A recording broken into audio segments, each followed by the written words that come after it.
Hey everyone, tonight we begin with the most demanding job interview in human history. One where failure meant not just losing the position, but potentially losing your life, your family's lives, and according to your subjects, dooming the entire kingdom to floods, famine, and cosmic chaos. We're talking about becoming Pharaoh of ancient Egypt, a role that makes modern presidency look like a relaxing weekend hobby. So before you get comfortable, take a moment to like the video and subscribe, but only if you genuinely enjoy what I do here.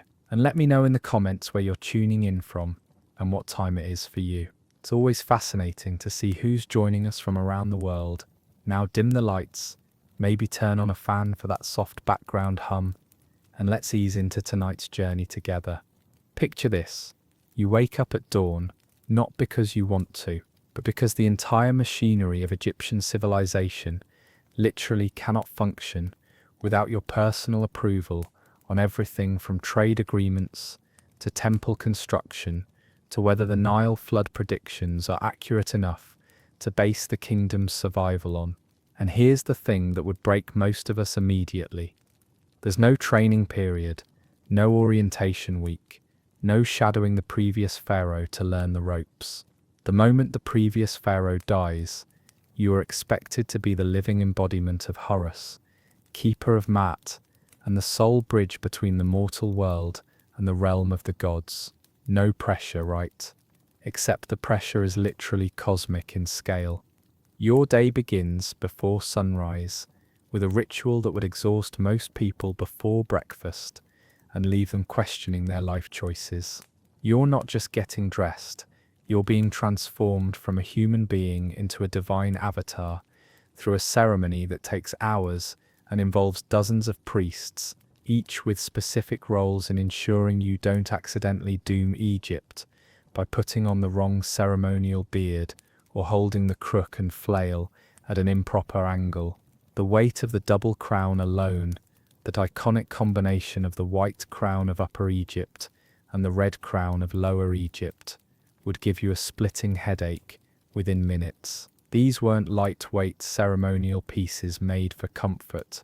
They were heavy, uncomfortable constructions of solid gold, precious metals, and gemstones that weighed between 15 and 20 pounds, and you had to wear them for hours while maintaining perfect posture, because any sign of weakness or discomfort would be interpreted as the gods withdrawing their favor from Egypt itself.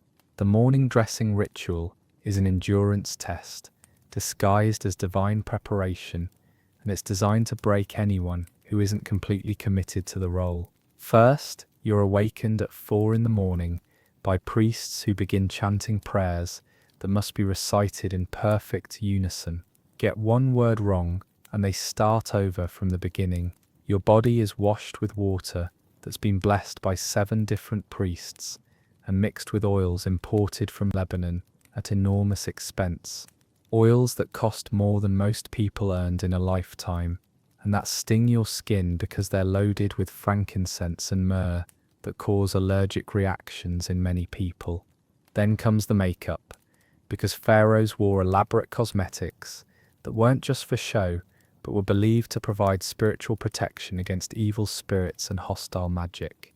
The coal around your eyes isn't just liner, it's ground antimony and galena mixed with animal fat that stings and makes your eyes water constantly. But you can't blink excessively because that shows weakness and suggests the gods are making you cry. The green malachite eye paint burns even worse, and the red ochre lip colour tastes like chalk mixed with copper pennies. By the time they're done painting your face, your skin feels like it's on fire and you look like a stylized death mask, which is probably intentional since pharaohs were supposed to look more divine than human. The false beard, held on by leather straps that dig into your skull and leave permanent marks, weighs several pounds and makes eating, drinking, and speaking normally nearly impossible. It's made of precious metals woven with real hair from sacred animals, and it smells terrible because ancient preservation techniques weren't exactly advanced. The straps cut into the skin behind your ears and create pressure sores that never heal properly, because you have to wear this thing every day for hours at a time. The ceremonial clothing is even worse. The pleated linen kilt might look simple, but it's held in place by a golden belt that weighs 40 pounds and cuts into your waist with every movement. The collar necklaces, multiple layers of gold, silver, and precious stones, weigh another 30 pounds and make it difficult to turn your head or bend forward. Your arms are covered with golden bracelets that leave bruises, and your fingers are loaded with rings that make it hard to grip anything properly. By the time you're fully dressed, you've been standing motionless for 3 hours while servants and priests fuss over every detail, and your neck, shoulders, and jaw are already aching from the weight of your divine regalia. And this is just the beginning of your day. But here's where it gets really brutal. You can't show any human emotion or weakness, ever, under any circumstances, no matter what's happening around you. Pharaohs weren't allowed to cry, to show fear, to admit ignorance, to laugh too loudly, to show anger inappropriately, or even to show too much joy, because excessive emotion was considered undignified for a divine ruler and could be interpreted as a sign that you were losing control of your divine nature. Imagine trying to navigate complex political situations where people's lives hang in the balance, make life and death decisions for millions of people, and manage the egos of powerful priests and nobles who could destroy you if they united against you, all while maintaining the facial expression of someone who's mildly interested in a moderately engaging conversation about the weather. The psychological pressure alone would crack most people within days, but it goes on for years or decades. You're constantly performing, constantly being watched by hundreds of people who are analyzing your every gesture for signs of divine favor or disfavor, constantly being judged, not just as a leader, but as a god whose every facial expression and gesture is interpreted as divine will that could affect the fate of millions. Sneeze at the wrong moment during a ceremony, and suddenly rumors spread that you're spiritually polluted. Stumble while walking, and people whisper that the gods are making you weak. Show too much interest in a particular advisor's suggestions, and suddenly everyone thinks that person has supernatural influence over you. And speaking of those advisors and priests, they're not just spiritual counselors or loyal servants. They're essentially your board of directors with the power to make your life absolutely miserable, and they outnumber you thousands to one while controlling most of the kingdom's wealth and military power. The high priests of major temples controlled resources that made them effectively independent rulers in their own right. The high priest of Ammon at Thebes controlled more land than most foreign kingdoms, commanded armies of temple guards and workers, and had access to gold mines that generated wealth rivaling the royal treasury. And he knew it, which meant he could make demands, issue ultimatums, and generally treat you like an equal rather than a superior, all while maintaining the fiction that he was humbly serving the gods. These men aren't humble servants of the divine thee.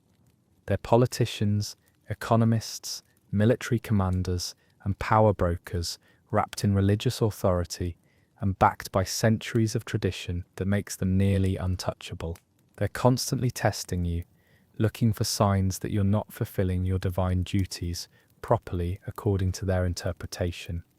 And they have their own agendas that don't necessarily align with yours or with Egypt's best interests. They might want to launch expensive building projects that glorify their particular deity, start wars against neighboring kingdoms to capture slaves and tribute for their temples, or simply increase their own power and wealth at the expense of the royal treasury. Miss a ritual because you're dealing with a military crisis. Make a decision they disagree with because you have information they don't, or show insufficient respect for their particular deity because you're trying to balance the demands of multiple competing religious factions, and suddenly you're dealing with passive-aggressive sabotage from people who claim to speak directly to the gods and have the religious authority to back up their threats. They might interpret omens unfavorably, suggesting that the gods are displeased with your rule and warning of disasters to come. They might delay important ceremonies, claiming that spiritual preparations aren't complete or that the timing isn't astrologically favorable. They might simply spread whispers throughout their extensive networks that the gods are turning away from you, which can create a self-fulfilling prophecy as people start looking for signs of divine disfavor in every minor setback or natural disaster. Worse, they control the religious education of the population, so they can literally teach people that your reign is cursed if they decide you're not serving their interests adequately. Temple schools are where most literate Egyptians learn to read and write, where they absorb religious and political ideas, and where they develop their understanding of how the world works. If the priests decide you're a problem, they can spend years subtly undermining your authority by teaching that true pharaohs would behave differently, that the gods prefer different policies, or that the signs and portents all point toward the need for new leadership. And you can't just fire them, exile them, or have them executed without cause, because that would be seen as attacking the gods themselves, which would turn the entire population against you overnight, and probably trigger a civil war that would tear Egypt apart. You have to manage them through negotiation, bribery, political maneuvering, and the occasional strategic compromise that might undermine your other objectives, but keeps them from uniting against you. The administrative burden alone would overwhelm any modern executive, even one with the benefit of computers, telephones, instant communication, and modern transportation systems. Every morning, before you've even finished your painful dressing ritual, you're presented with dozens of papyrus scrolls requiring your personal attention, each one representing a crisis or decision that could affect thousands of lives and have consequences that ripple through the kingdom for generations. These aren't just bureaucratic formalities, they're genuine problems that require real solutions from someone who understands both the local details and the broader implications for Egypt's stability and prosperity.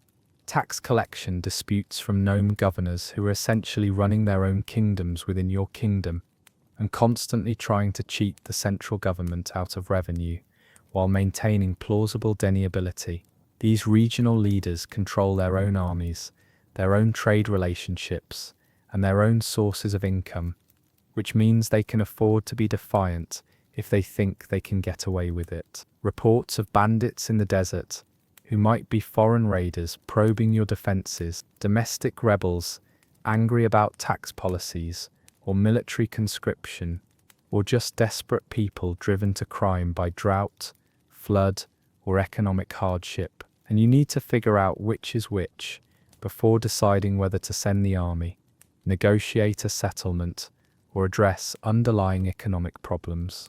Requests for permission to marry from minor nobles throughout the kingdom, because marriage alliances can shift the balance of power between regions, create new coalitions against the throne, or provide opportunities for foreign influence if you're not careful about who's marrying whom. Every wedding between important families is a potential political earthquake that could strengthen your position or weaken it, depending on how you handle it.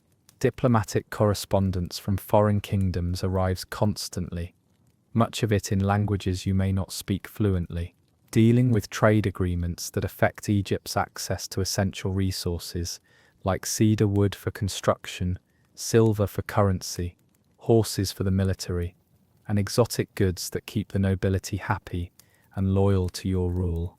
Updates on construction projects that have been going on for decades arrive daily, each one representing a massive investment of resources and manpower that could bankrupt the kingdom if mismanaged. These aren't just vanity projects designed to boost your ego. They're employment programs that keep thousands of workers fed and housed during seasonal unemployment, spiritual centers that maintain the gods' favor and keep the priests happy, displays of power that convince both subjects and enemies that Egypt is strong and prosperous, and infrastructure projects that improve trade, agriculture, and military effectiveness. But they're also incredibly expensive, prone to cost overruns and delays, and vulnerable to sabotage by political enemies who want to make you look incompetent. Complaints about everything from irrigation canal maintenance to temple funding flood in from every corner of the kingdom, each one representing a genuine problem that affects real people's lives, but also a potential political trap if you handle it wrong. Fix one region's irrigation problems, and other regions demand equal attention. Fund one temple's expansion, and other religious groups claim you're playing favorites. Every decision creates winners and losers, and the losers remember their grievances longer than the winners remember their benefits. And you can't just delegate these decisions to trusted advisors, because your divine authority is what gives governmental decisions their legitimacy in the eyes of the population. A decision made by an advisor might be questioned, ignored, or overturned by local officials who think they know better or who have their own political agendas.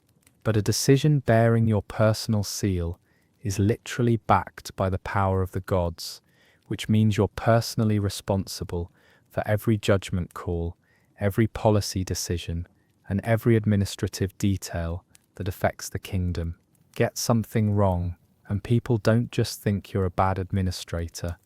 They think you've lost divine favor, which makes your entire rule illegitimate and opens the door for rivals to claim they would be better divine intermediaries. The economic pressure is staggering in ways that would make modern CEOs weep with frustration and terror. You're not just managing a kingdom, you're managing what amounts to a massive multinational corporation that employs hundreds of thousands of people directly and millions more indirectly, operates complex supply chains across thousands of miles of desert, river, and sea, and has to remain profitable while also fulfilling social, military, religious, and political obligations that would crush any normal business enterprise. The construction of a single pyramid required coordinating the efforts of tens of thousands of workers for decades, quarrying and transporting millions of tons of stone from locations hundreds of miles away, and maintaining supply lines that kept everyone fed, housed, equipped, and paid throughout the entire process. And this is happening simultaneously with dozens of other major projects: temples, palaces, fortifications, irrigation systems, roads, harbors, plus the day-to-day operations of running farms that feed millions of people, managing trade routes that bring in essential goods from across the known world, maintaining a military that can defend thousands of miles of border against multiple potential enemies, and keeping a bureaucracy functioning that makes modern government look simple by comparison. The logistics alone would crush you under their complexity.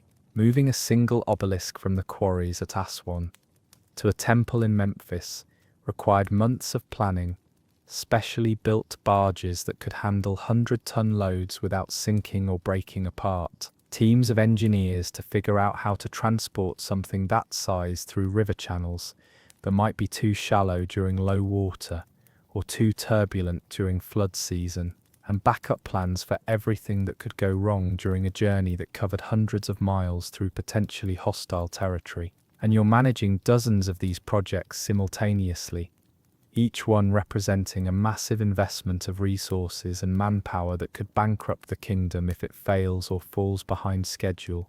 But the real nightmare is that all of these projects are interdependent in ways that create cascading failures if anything goes wrong. The pyramid construction depends on the granite quarries, which depend on the river transport system, which depends on the boat building industry, which depends on imported cedar wood, which depends on trade relationships with Lebanon, which depend on military control of trade routes, which depends on the army being properly equipped and paid, which depends on tax collection from the provinces, which depends on agricultural productivity, which depends on the Nile flood being adequate, which depends on the gods being properly appeased through temple ceremonies. Which brings us right back to keeping the priests happy while also managing everything else. But here's what would really break you. The constant, unrelenting fear of assassination or revolt that hangs over every moment of your reign, like a sword suspended by a thread. Egyptian pharaohs lived in a world where political disagreement was often settled with poison, where ambitious relatives might decide they'd make better divine rulers, where disgruntled nobles could hire assassins or foment rebellions, and where economic hardship or military defeat could turn the entire population against you overnight in ways that made peaceful retirement impossible.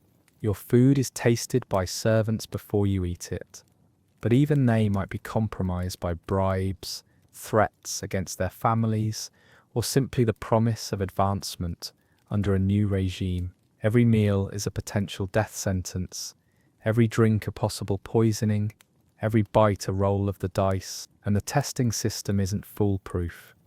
Some poisons take time to work, others are designed to mimic natural illnesses, and sophisticated assassins know how to game the system by corrupting multiple people in the chain, or using toxins that only affect the pharaoh due to specific health conditions or drug interactions.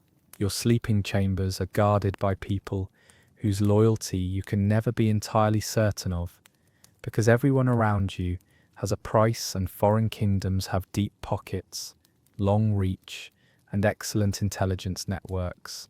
Royal bodyguards help protect you, but they also represent another threat: military officers with access to weapons, detailed knowledge of your daily routine and security procedures, and the training to kill efficiently and quietly.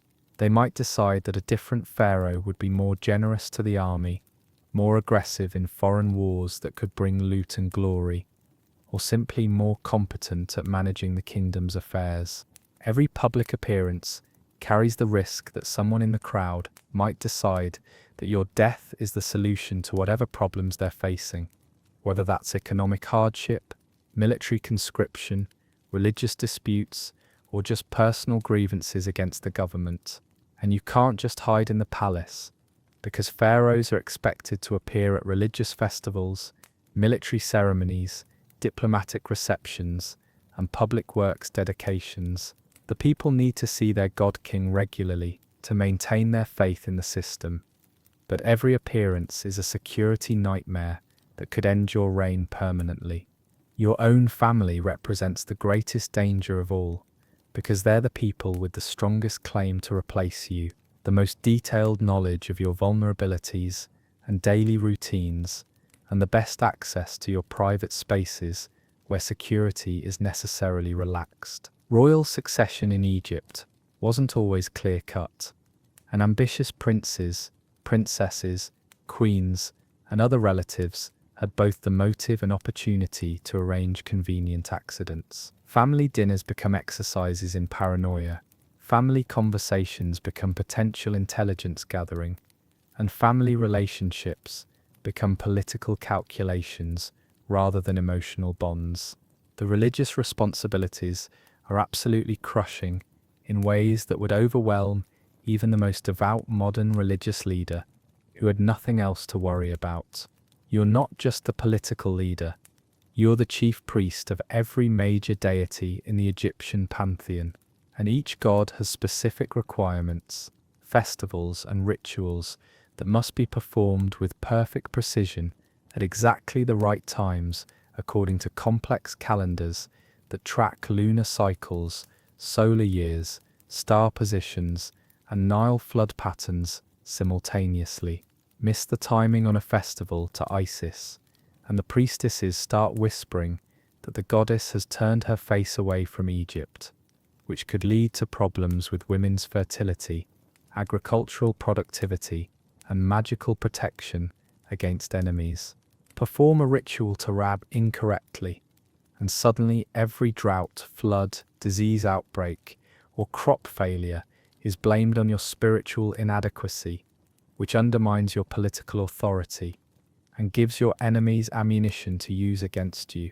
The sun god's ceremonies are particularly demanding because they must be performed at specific times of day throughout the year, which means you're constantly interrupting political meetings, military planning sessions, and administrative work to rush off and perform religious duties that can't be delegated or postponed.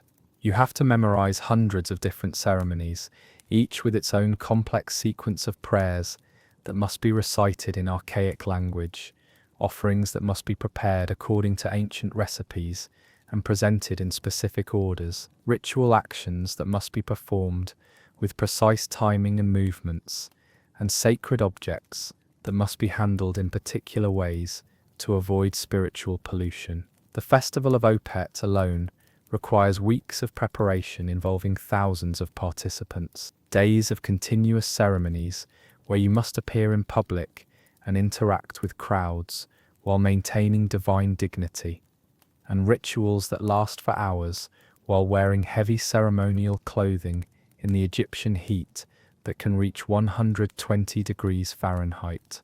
Get one word wrong, make one gesture incorrectly, handle one sacred object improperly, or show any sign of fatigue, boredom, or discomfort, and you're not just embarrassing yourself or making a social mistake.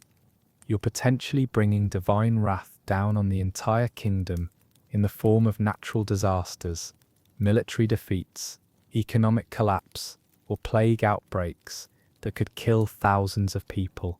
The pressure to perform perfectly under these conditions, day after day, year after year, would break most modern people who crack under much less pressure in much more forgiving circumstances. And you have to maintain personal relationships with temple complexes spread across thousands of miles of territory, each with its own local customs, political dynamics, economic interests, and religious interpretations that may conflict with those of other temples. The priests in Memphis have different priorities than the priests in Thebes, who have different concerns than the priests in Elephantine, and what pleases one group might deeply offend another. You're constantly trying to balance competing religious and political demands while maintaining the fiction that you speak with one consistent divine voice that represents the will of all the gods simultaneously. The diplomatic challenges would give any modern politician nightmares that would last for years and require extensive therapy to overcome. You're dealing with Mesopotamian kings who consider themselves your equals and are constantly testing Egyptian resolve through border raids, trade disputes, diplomatic insults designed to make you look weak, and attempts to steal your allies and vassals through combinations of threats and bribes. These aren't primitive chieftains you can intimidate with superior technology. They're sophisticated rulers of advanced civilizations with their own armies, trade networks, intelligence services, and diplomatic corps.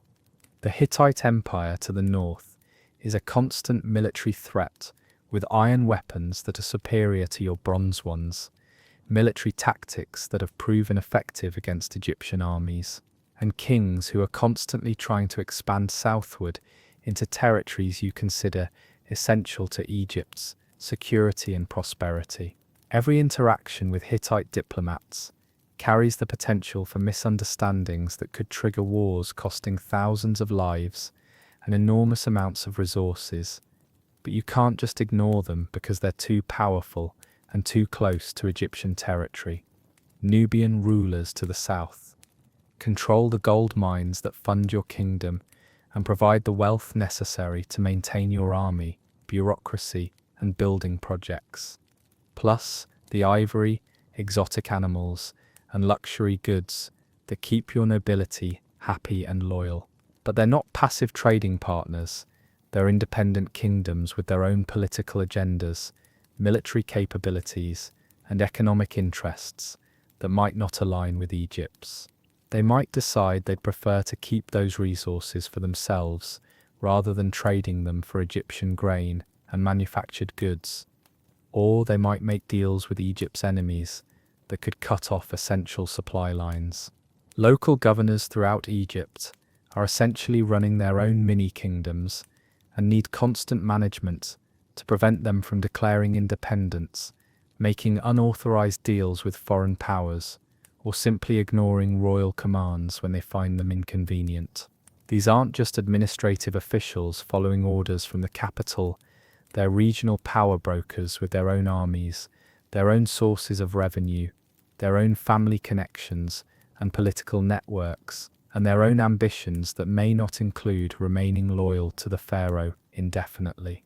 They might decide that they can serve Egypt better by not sending tax revenue to the capital, where it might be wasted on building projects or military adventures they don't support. They might conclude that their region would be more prosperous under Nubian or Mesopotamian rule, especially if those foreign powers are offering better trade deals or military protection. And you can't just replace them with loyal appointees from the capital, because these positions often run in families that have governed their regions for generations, and removing a popular local leader might trigger revolts that spread to neighboring areas and require military intervention that weakens your position elsewhere.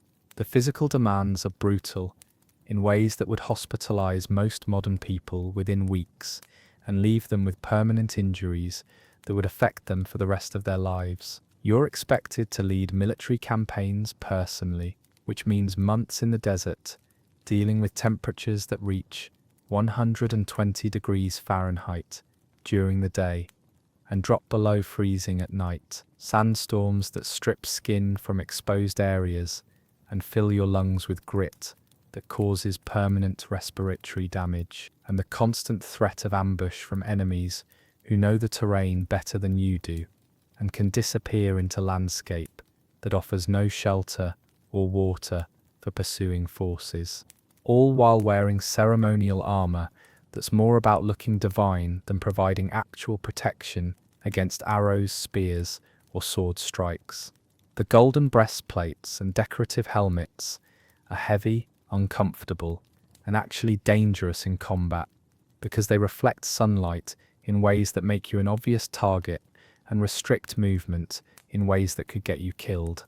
But you can't wear practical military gear because your troops need to see their God King leading them into battle, not some anonymous soldier in functional equipment. You're riding in a chariot that's essentially a glorified shopping cart with wheels, designed more for ceremonial appearances than battlefield effectiveness. These vehicles are unstable, difficult to control, prone to breaking down under stress, and offer no protection against enemy weapons. But pharaohs are expected to charge into battle in their chariots, because that's what divine warriors do, even though it's tactically stupid and unnecessarily dangerous. And you have to maintain the appearance of fearless leadership, even when you're exhausted from heat and dehydration, injured from combat or accidents, or terrified by the very real possibility that you're about to die in some miserable desert skirmish that will be forgotten by history. Your troops are watching for signs that the gods still favor you. Your enemies are looking for weaknesses they can exploit, and your own officers are evaluating whether you're still capable of leading them effectively. Show too much fear and you lose their respect. Show too little and they think you're recklessly endangering their lives for your own glory. You have to be able to draw a bow convincingly in front of your troops, demonstrating the physical strength and martial skill that divine rulers are supposed to possess naturally. Handle a chariot in actual combat conditions where people are actively trying to kill you, managing reins and weapons simultaneously, while avoiding obstacles, enemy attacks, and friendly fire from your own forces.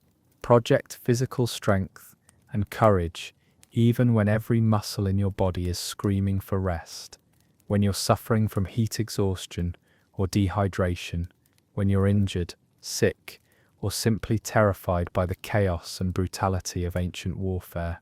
And if the campaign goes badly, if you lose battles, fail to capture objectives, suffer heavy casualties, or simply take longer than expected to achieve your goals, it's not just a military defeat that you can spin to the press or blame on subordinates. It's proof that the gods have abandoned you, which means your divine authority is compromised and your political enemies back home are already sharpening their knives and preparing for a change of leadership that will restore divine favor to Egypt. The isolation is perhaps the cruelest aspect of all, and it's total in a way that no modern leader experiences, even in the most demanding and high-pressure positions.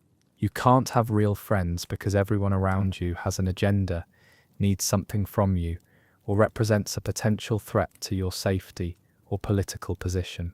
You can't confide in anyone because showing uncertainty, fear, or ignorance undermines your divine authority and gives your enemies ammunition to use against you in their efforts to prove you're unfit to rule Egypt. You can't trust your family because they're the people most likely to benefit from your death and most capable of arranging it quietly without detection. Royal families are notorious for internal conflicts, succession disputes, and power struggles that turn relatives into mortal enemies. Your brothers might decide they'd make better pharaohs. Your sons might get tired of waiting for you to die naturally. Your wives might prefer their children's chances under a different political arrangement. Even your wives and children are essentially political assets, rather than family members in any normal sense. Their marriages and careers managed for the benefit of the kingdom, rather than their personal happiness or your emotional needs. Your wives come from foreign kingdoms as part of diplomatic agreements designed to cement alliances and prevent wars, from powerful Egyptian families as part of political arrangements that secure domestic support, or from your own extended family to keep bloodlines pure according to religious requirements that have nothing to do with love or compatibility. They might love you, hate you, or be completely indifferent to you personally. But what matters politically is their usefulness in maintaining alliances, producing heirs who can continue the dynasty, and managing relationships with various domestic and foreign interest groups. Your children are raised primarily by servants and tutors who prepare them for their own political roles, rather than developing normal family relationships, and they're constantly being evaluated as potential successors who might serve Egypt better than you're serving it currently. You're surrounded by people all day, every day, servants who attend to your physical needs, guards who protect you from immediate threats, advisors who brief you on political developments, priests who manage your religious obligations, officials who implement your policies, and petitioners who want favors, decisions, or justice. But you're profoundly alone in a way that would drive most people to madness, depression, or complete psychological breakdown. Every conversation is a performance where you have to project divine authority and wisdom, even when you have no idea what you're talking about. Every relationship is transactional rather than emotional, based on what people want from you rather than who you are as a person. Every interaction carries the potential for political consequences that could affect millions of lives, so you can never relax, never let your guard down, never be spontaneous or genuine in your responses. You can't let your guard down because that shows weakness. You can't show weakness because that undermines your authority. You can't admit ignorance because gods are supposed to know everything. You can't seek comfort from anyone because that suggests you're not self-sufficient and divine. You can't show favoritism because that creates political problems. You can't show anger because that suggests you're losing control. You can never be yourself because yourself isn't divine enough for the role you're supposed to fill. And here's the final twist that makes the whole situation absolutely nightmarish. You can never retire, never escape, never go back to being a regular person with normal problems and normal relationships.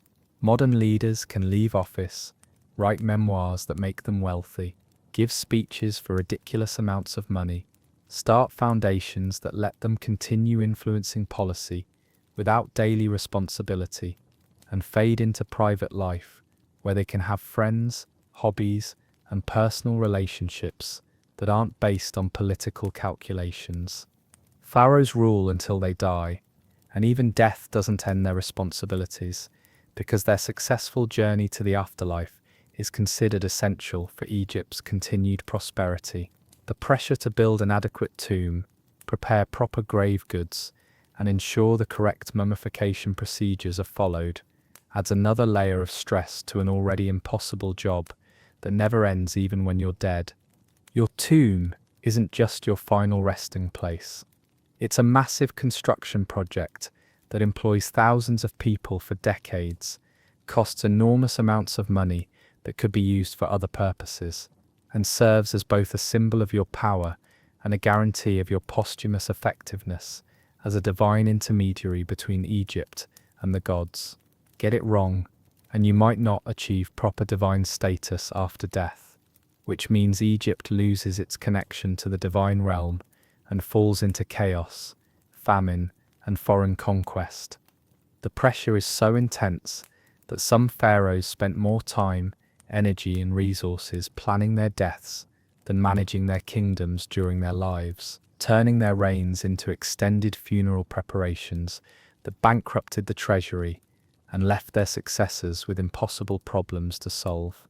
The truth is, being pharaoh of ancient Egypt wasn't about power, luxury, and unlimited authority.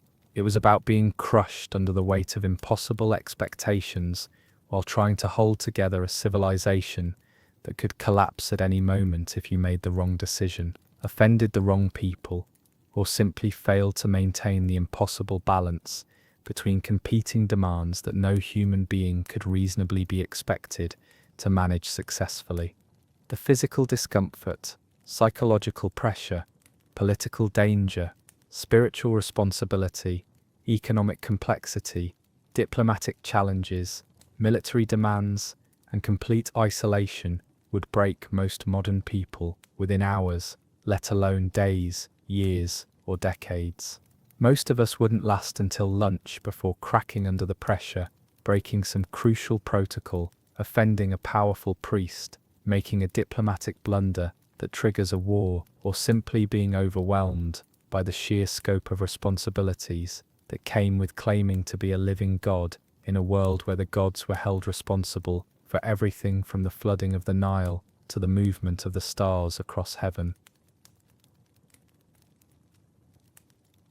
You wake up at 4 a.m. to the sound of your master's wife screaming at someone about watered-down ale, and you know immediately that your day is about to be a special kind of hell. Welcome to life as a tavern boy in medieval Europe, where your existence revolves around bodily fluids, violence, and the constant fear that today might be the day someone decides to use you as a human shield during a bar fight that started because two merchants couldn't agree on the proper way to cut cheese.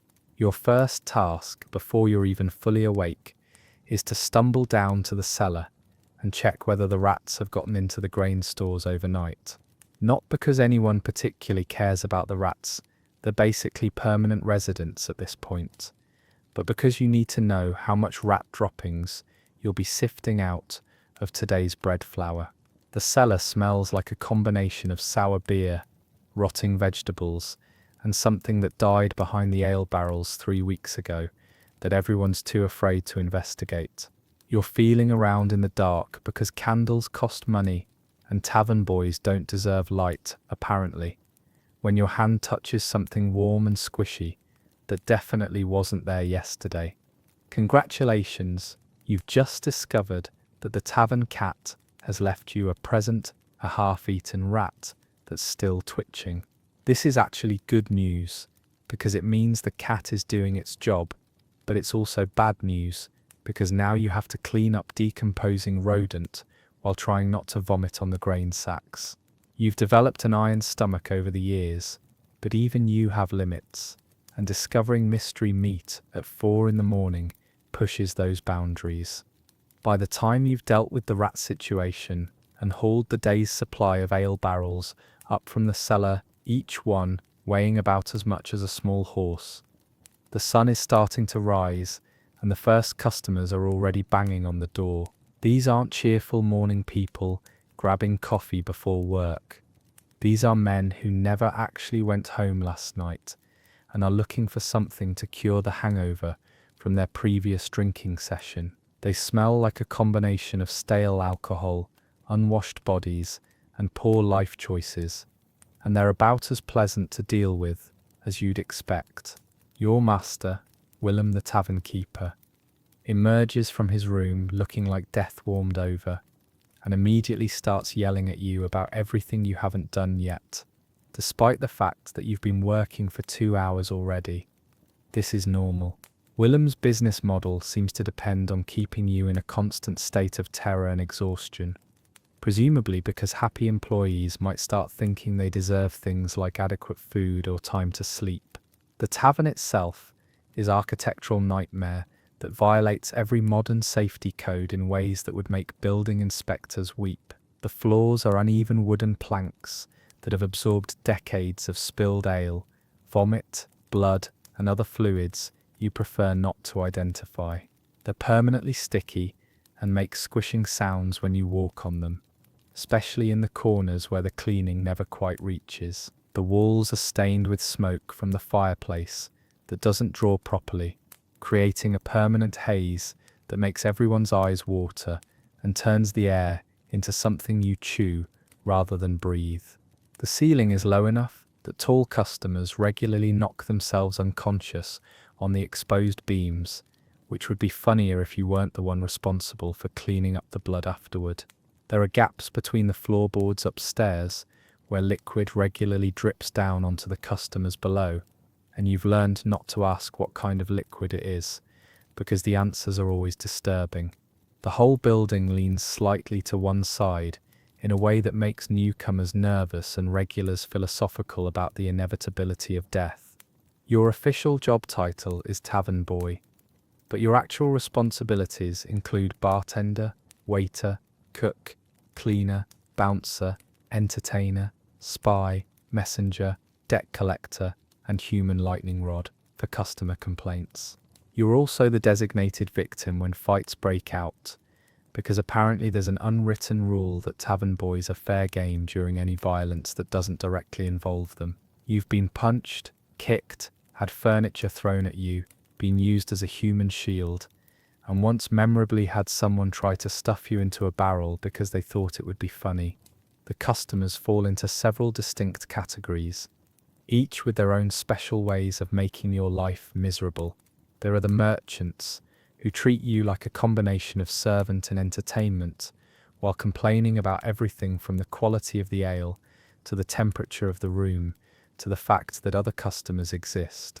They snap their fingers at you, make demands in multiple languages you don't speak, and leave messes that would challenge a professional cleaning crew. The local craftsmen are slightly better, because they at least understand what honest work looks like, but they're also the most likely to get into political arguments that turn into furniture-destroying brawls. Nothing quite prepares you for the experience of watching two blacksmiths settle a dispute about guild regulations by throwing chairs at each other, while you hide behind the bar and pray that your insurance policy covers acts of occupational violence. The farmers are seasonal customers who show up during market days with money to spend and a desperate need to forget about their problems for a few hours. They're generally harmless individually, but they travel in groups and have a tendency to start singing songs that get progressively more obscene as the evening continues. You've heard ballads that would make a sailor blush, learned folk songs that are basically pornography set to music, and witnessed group singing sessions that sounded like cats being murdered in harmony. Then there are the travellers, who fall into two categories: those who are genuinely just passing through, and those who are running from something. The genuine travellers are usually fine, though they often have unrealistic expectations about what constitutes edible food in a medieval tavern. The people who are running from something are more problematic, because whatever they're running from has a tendency to show up looking for them, usually armed and in a bad mood. The absolute worst customers are the local nobles and their entourages, who treat the tavern like their personal entertainment venue, and you like a combination of servant and court jester. They make demands that are physically impossible to fulfill, complain about accommodations that are actually quite good by medieval standards, and have a disturbing tendency to use their swords to make points during casual conversation. You've learned to recognize the warning signs that someone is about to challenge someone else to a duel over perceived slights, like insufficient respect for their horse or disagreements about the proper way to eat soup. But here's where tavern life gets really weird. You're not just serving drinks and food, you're running what amounts to a combination hotel, restaurant, information exchange, employment office, bank, and informal court system. People come to the tavern to conduct business deals, hire workers, exchange news and gossip, settle disputes, and sometimes to hide from their wives, their creditors, or the law.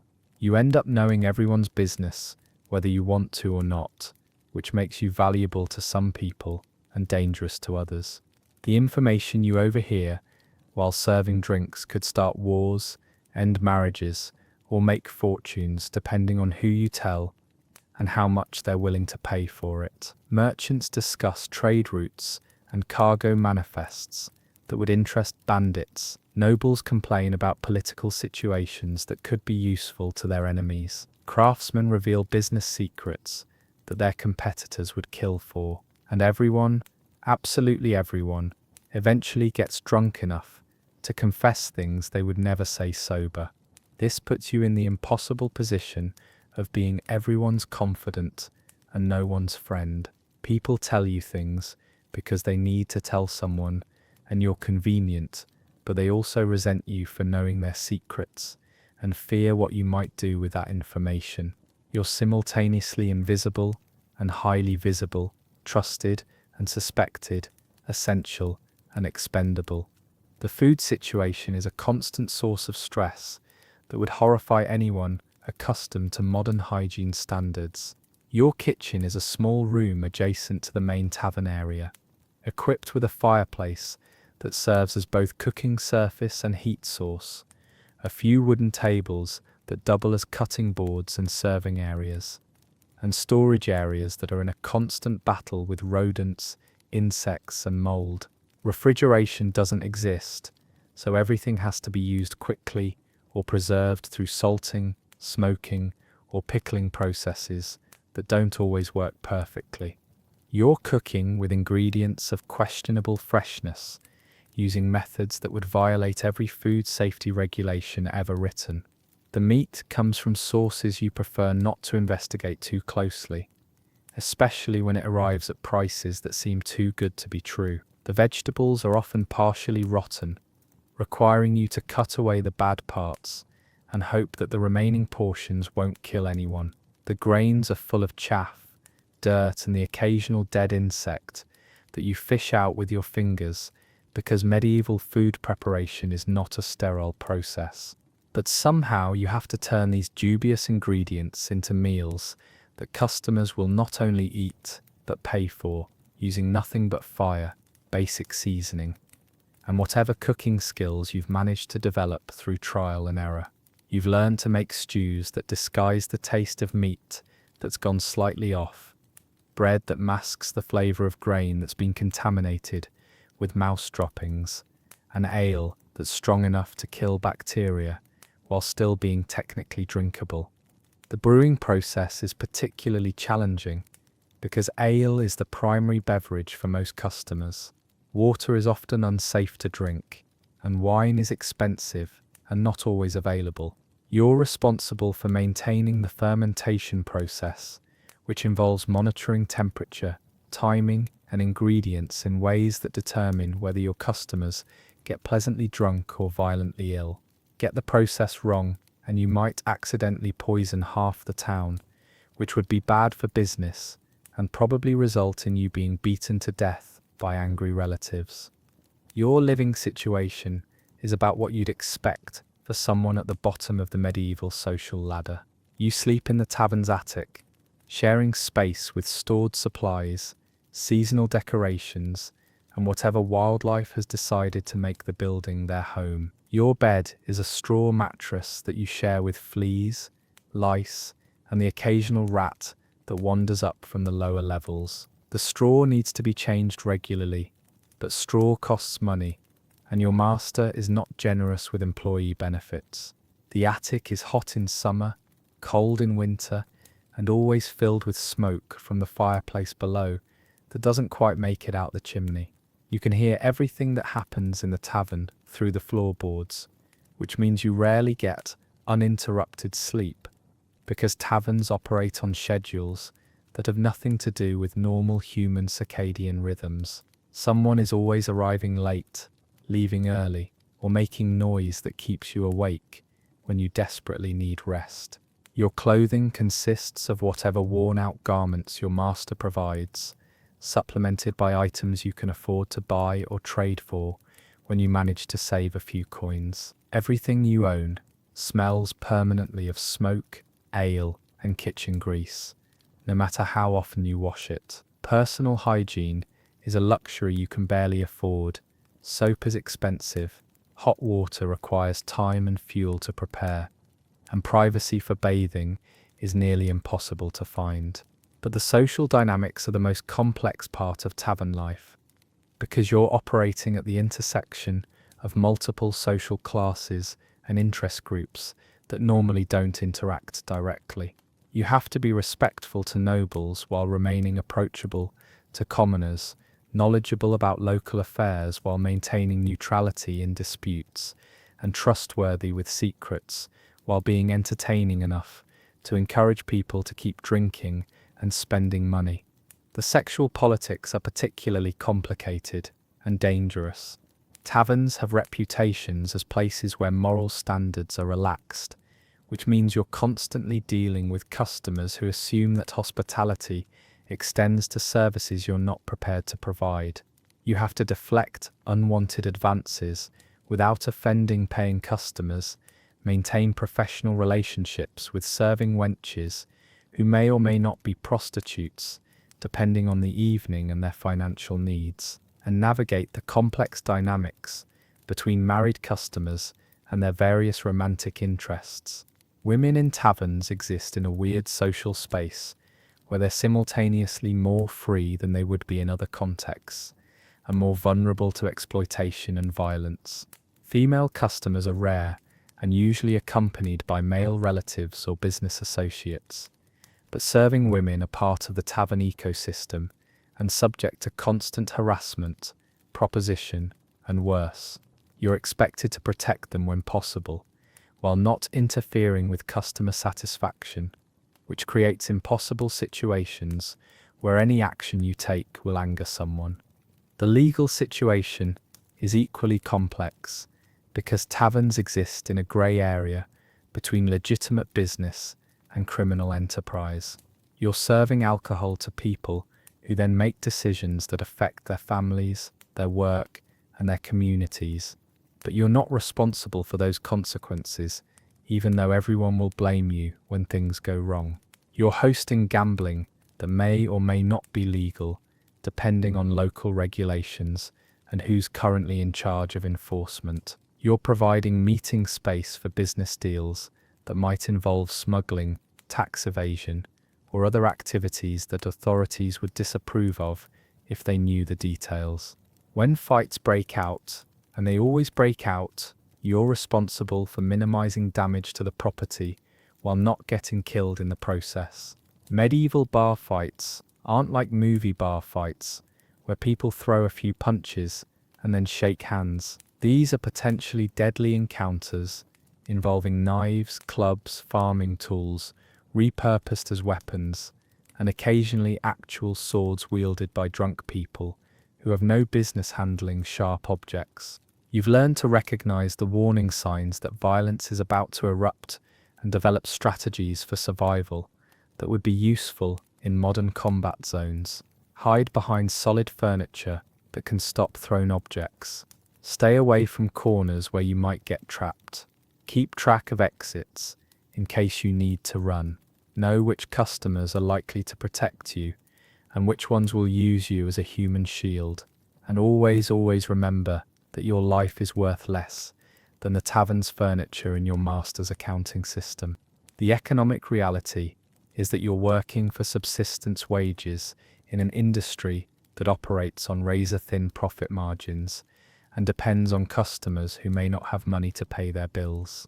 You're extending credit to people who might disappear without paying, accepting payment in goods that may be stolen or worthless, and trying to collect debts from people who are bigger and stronger than you and have weapons. Your master treats you as a combination employee, indentured servant, and scapegoat for everything that goes wrong with the business. When profits are down, it's because you're not working hard enough. When customers complain, it's because you're not providing adequate service. When fights break out, it's because you're not maintaining proper order. When supplies go missing, it's because you're either stealing them or not guarding them adequately. But you can't quit, because jobs are scarce, and your master provides room and board that, while terrible, are better than starving in the streets. You can't complain about working conditions, because there are no labour laws and plenty of other desperate people who would take your position. You can't save money for a better future, because your wages barely cover your basic needs, and any extra income gets absorbed by unexpected expenses, emergency situations, or your master's creative interpretations of what you owe for room and board. The health hazards alone would kill most modern people within months. You're constantly exposed to smoke that damages your lungs, alcohol fumes that affect your brain, and cooking fires that burn your hands and arms on a regular basis. The food you eat is of questionable quality and nutritional value. The water you drink may contain bacteria that cause dysentery, cholera, or other diseases that medieval medicine can't treat effectively. You're working in an environment where violence is common, accidents are frequent, and medical care is primitive and expensive. A simple cut can become infected and kill you. A broken bone might heal improperly and leave you permanently disabled. A burn from cooking fires could scar you for life. And if you get sick, you're still expected to work because the tavern doesn't function without you. The psychological pressure is relentless in ways that would break most people. You're constantly on edge, always watching for trouble, never able to relax, because something always needs your attention. You're dealing with drunk people whose behavior is unpredictable and potentially dangerous, managing conflicts between customers who may decide to settle their differences with violence, and trying to keep everyone happy while knowing that failure could result in physical harm. You're isolated from normal social relationships because your work schedule makes it impossible to maintain friendships with people outside the tavern industry. And the people you work with are either customers who see you as a servant or colleagues who are competing with you for limited resources and opportunities. You can't trust anyone completely because everyone has their own agenda and survival depends on looking out for yourself first. But here's the strangest part of tavern life. Despite all the hardships, dangers, and indignities, you're actually learning skills and gaining experiences that most people in medieval society never have access to. You're developing business knowledge that could help you run your own establishment someday. You're learning about different cultures and customs from traveling customers. You're gaining insights into politics, economics, and social dynamics that would be valuable in other contexts. You're also developing survival skills that serve you well in a dangerous world. You can assess people quickly and accurately, recognizing who's trustworthy and who's likely to cause problems. You can diffuse tense situations before they escalate into violence. You can manage resources efficiently under pressure. You can work with people from different social classes and cultural backgrounds. These are valuable abilities in any era, even if you acquired them through experiences you wouldn't wish on anyone. The irony is that tavern life, for all its miseries, offers a kind of freedom that's rare in medieval society.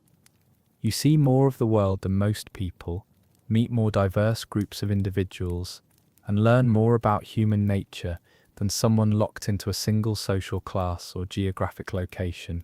You're poor, overworked, and constantly in danger, but you're also independent in ways that farmers, craftsmen, and even some nobles are not. You answer to your master, but you're not bound to the land like a serf. You can potentially save money and buy your way into a different life, even if the odds are against you. You have access to information and opportunities that could change your circumstances if you're clever and lucky enough to take advantage of them. You're living on the margins of society, but that also means you're free from some of the constraints that limit other people's choices and possibilities. The truth is, life as a tavern boy is a constant balance between survival and opportunity, danger and adventure, misery and freedom. It's not a life anyone would choose if they had better options, but it's also not a life without its own strange rewards and possibilities. You're living at the crossroads of medieval society, witnessing history as it unfolds, and developing skills and knowledge that could serve you well if you survive long enough to use them. Most tavern boys don't make it to old age. The hazards are too numerous, and the margin for error too small. But those who do often end up as successful business owners, skilled craftsmen, or valuable employees in other industries, drawing on the hard-won experience they gained while dodging thrown mugs and cleaning up bodily fluids in establishments that operated at the chaotic intersection of commerce, entertainment, and human nature at its most basic level. You think you know what insomnia feels like because you've stayed up scrolling your phone until 2 in the morning. But let me tell you about what sleep actually looked like in the 1700s, when a full night's rest was a luxury reserved for the dead, and everyone else lived in a state of perpetual sleep deprivation that would have modern doctors prescribing antidepressants and scheduling immediate sleep studies.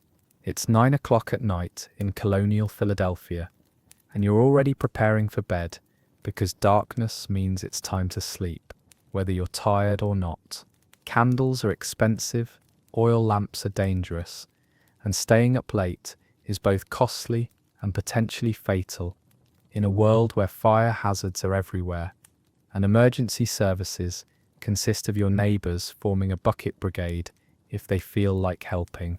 You're about to experience what people in the 1700s optimistically called a good night's sleep, which bears about as much resemblance to modern sleep as medieval surgery resembles modern medicine. Your bedroom, if you're wealthy enough to have a separate room for sleeping, is a space that would horrify modern interior designers and probably violate several building codes. The walls are thin wood or plaster that provide almost no insulation from outside noise, weather, or the activities of other household members. The windows are single-pane glass if you're lucky, oiled paper if you're not, and they leak cold air, rain, and insects with remarkable efficiency. There's no central heating, no electric lighting, and definitely no white noise machine to mask the sounds of horses, drunks, night soil men, and whatever wildlife has decided your neighborhood looks interesting. Your bed is not the comfortable haven you imagine. If you're wealthy, you might have a proper bedstead with a straw or feather mattress, but that mattress is basically a large fabric sack filled with materials that are slowly decomposing and providing homes for insects, mice, and other creatures you'd prefer not to think about. The feathers, if you can afford them, come from birds that weren't necessarily clean when they died, and they retain odours that would make modern people gag. The straw needs to be changed regularly, but straw costs money and labour, so it often stays in place until it's practically composting. If you're not wealthy, your sleeping arrangements are even more creative. You might share a straw mattress with multiple family members, sleep on the floor with whatever blankets or rags you can gather, or simply curl up near the fireplace and hope you don't roll into the embers during the night. Privacy is a luxury concept that most people can't afford, So you're sleeping in the same room as parents, children, siblings, servants, and sometimes strangers who are paying for shelter. But here's where 18th century sleep gets really weird. Nobody expected to sleep through the night.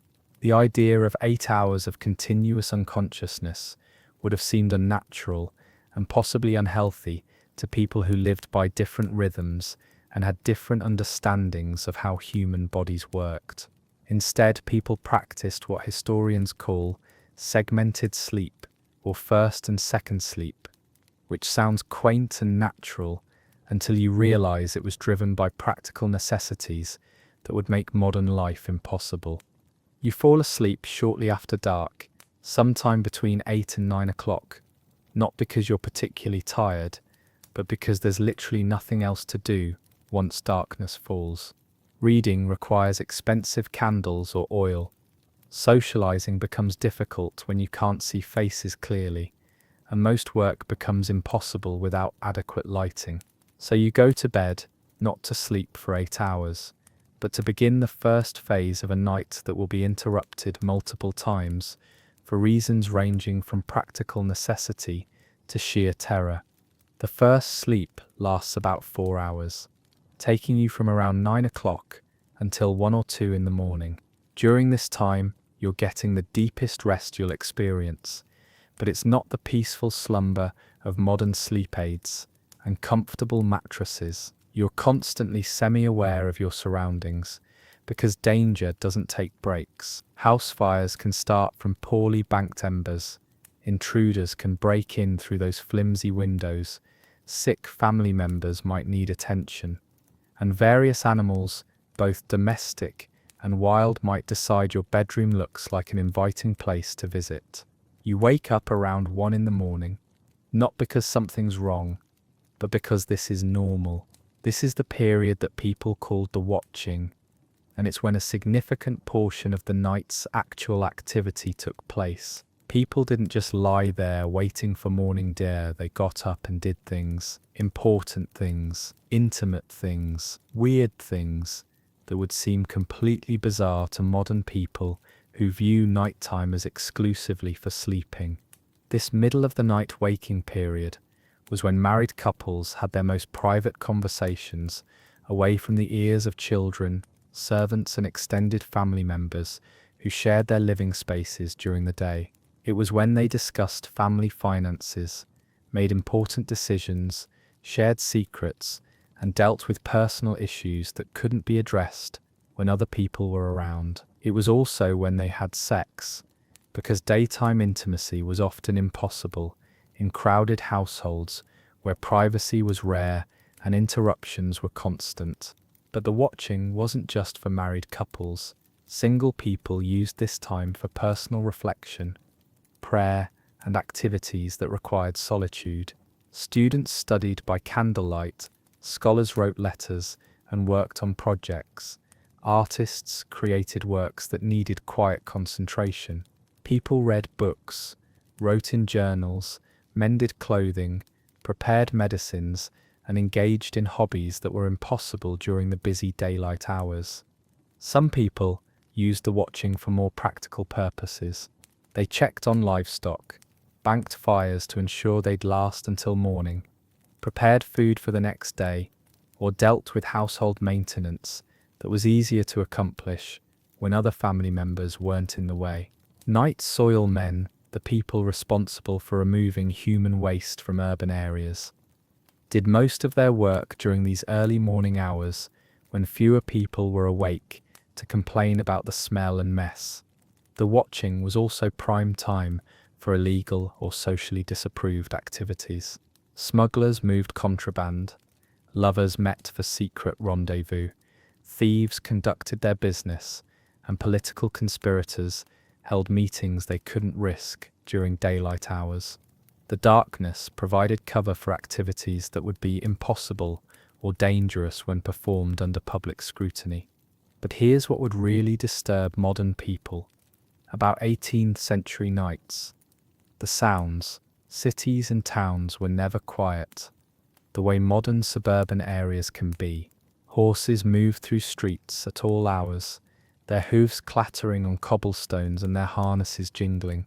Dogs barked constantly at sounds, smells, and movements that humans couldn't detect. Cats fought territorial battles that sounded like demonic possession. Rats scurried through walls and floors in numbers that would terrify modern pest control companies. Night watchmen called out the hours and weather conditions, supposedly for public safety, but mainly to prove they were awake and doing their jobs. These calls echoed through neighborhoods every hour, ensuring that anyone trying to sleep would be regularly reminded of the time and current atmospheric conditions. Their voices carried for blocks, and they weren't particularly concerned about waking people up, since most people expected to be awakened multiple times during the night anyway. Church bells rang at regular intervals, marking religious observances that continued around the clock. Different churches had different schedules, so you might hear bells from multiple congregations throughout the night, each following its own calendar of prayers and observances. The bells were loud enough to be heard throughout entire towns, and they were designed to penetrate buildings and wake people up for religious purposes.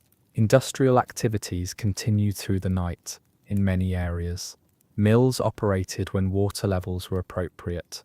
Forges ran when demand required it, and various craftsmen worked by candlelight or firelight to meet deadlines or take advantage of cooler nighttime temperatures. The sounds of hammering, grinding, sawing, and other manufacturing processes provided a constant background noise that modern people would find impossible to sleep through. Weather created its own soundtrack that was much more noticeable in buildings that weren't well insulated. Wind rattled windows, doors, and shutters with enough force to wake anyone who wasn't already accustomed to the sounds. Rain drummed on roofs, made of materials that didn't muffle sound effectively. Storms brought thunder, lightning, and hail that could damage buildings and terrify occupants who had no weather forecasting to prepare them for severe conditions. But the most disturbing nighttime sounds were human. People suffering from illness moaned, coughed, and cried out in pain throughout the night. Mental illness was poorly understood and inadequately treated, so individuals experiencing psychological distress might wander the streets, talking to themselves, singing or screaming. Drunks stumbled through neighborhoods, singing off-key songs, having loud conversations with imaginary companions, or getting into fights that could be heard for blocks. Domestic violence was common and largely unregulated, so the sounds of family disputes, physical abuse, and children crying from fear or pain were regular features of nighttime soundscapes. People had fewer options for escaping dangerous domestic situations, and authorities were reluctant to interfere in what were considered private family matters. Criminal activity provided its own audio entertainment. Thieves weren't particularly quiet, since stealth technology consisted mainly of moving slowly and hoping nobody noticed. Street robberies involved shouting, struggling, and calls for help that might or might not be answered by neighbors who had their own safety to consider. Fights between criminal gangs could involve dozens of people and last for hours, with the sounds of combat echoing through entire neighborhoods. After spending several hours awake during the watching period, dealing with whatever combination of intimate conversation, household tasks, personal projects, and disturbing noises filled your particular night, you'd attempt to fall back asleep for what people called the second sleep. This was supposed to last from around 3 or 4 in the morning until dawn, providing another 3 or 4 hours of rest before the day's work began. But the second sleep was often lighter and more fitful than the first, partly because you'd already gotten your deepest rest earlier, and partly because dawn brought its own collection of sounds and activities that made continued sleep difficult. Roosters began crowing well before sunrise, often starting around 4 in the morning and continuing until full daylight. Other birds joined the chorus, creating a natural alarm system that gradually increased in volume and complexity as more species woke up and began their daily activities. Farm animals required attention before dawn, so farmers and their families were up early to milk cows, feed horses, let chickens out of their coops, and perform other livestock-related tasks that couldn't wait for full daylight. The sounds of these activities, barn doors opening, animals calling for food, buckets clanging, and people talking to their livestock, carried through rural areas and woke anyone who might still be sleeping. Urban areas had their own early morning soundscapes. Bakers started their ovens before dawn to have fresh bread ready for the day's first customers. Milk sellers began their rounds, calling out their wares and clanging their containers to attract attention. Street sweepers, garbage collectors, and other municipal workers started their shifts early to avoid the worst heat of summer days and to clear the streets before business activities began. But here's what would really horrify modern people about 18th century sleep: the smells. Bedrooms were not the clean, neutral scented spaces we're accustomed to. They smelled like unwashed human bodies, because regular bathing was expensive, time-consuming, and considered potentially unhealthy by some medical authorities. They smelled like chamber pots, because indoor plumbing didn't exist, and people had to deal with bodily functions in creative ways that kept waste products much closer to living spaces than modern people would tolerate. The mattresses and bedding retained odours from previous occupants, both human and non-human. Feather mattresses smelled like the birds they came from, especially if those birds weren't completely fresh when they were processed. Straw mattresses smelled like decomposing plant matter, particularly when they got damp from leaky roofs or high humidity. Wool blankets smelled like sheep, lanolin, and whatever substances had been used to clean or treat the wool before it was woven into fabric. Cooking smells permeated houses that didn't have effective ventilation systems. The odours of smoke, grease, and food preparation lingered in fabrics and building materials for days or weeks. Medicinal preparations, many of which involved herbs, animal products, or chemical compounds that would be considered toxic today, added their own aromatic contributions to household atmospheres. Urban areas contributed additional olfactory challenges. Streets served as open sewers where human and animal waste accumulated until rain washed it away, or dedicated workers removed it. Dead animals, horses, dogs, cats, rats, and various wildlife decomposed in alleys, yards, and sometimes inside buildings where they died and been overlooked. Industrial activities produced smells from tanning, brewing, metalworking, and other processes that used chemicals and materials that would violate modern environmental regulations. The combination of poor ventilation, inadequate sanitation, and limited cleaning supplies meant that most indoor spaces had complex odor profiles that would overwhelm modern people who were accustomed to neutral scented environments.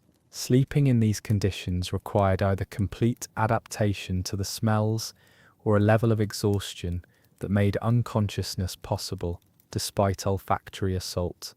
Temperature control was another major challenge that affected sleep quality in ways modern people can barely imagine. Heating systems consisted mainly of fireplaces that provided intense heat in small areas while leaving the rest of the house cold. Maintaining proper temperature required constant attention to fires that needed to be fed fuel, adjusted for changing weather conditions, and banked properly to provide heat through the night without creating fire hazards.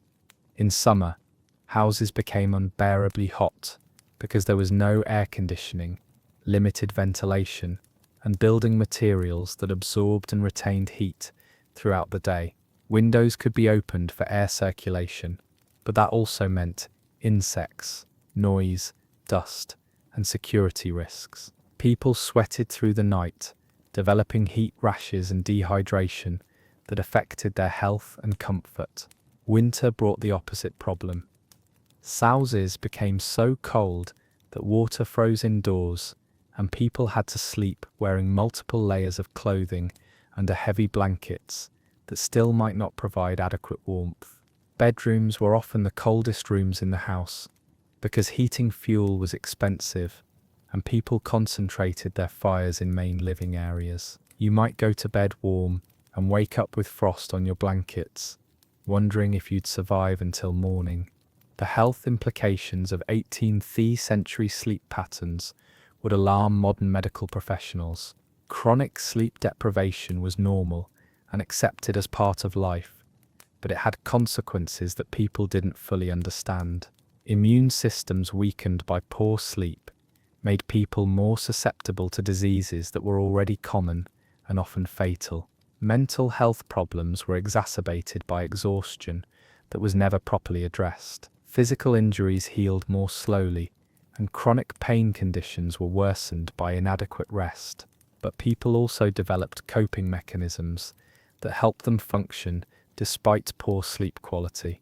They napped during the day when possible, taking advantage of brief rest periods to recover from nighttime sleep disruption. They adjusted their work schedules to accommodate their natural energy patterns, doing demanding tasks when they felt most alert and saving routine activities for times when they were tired.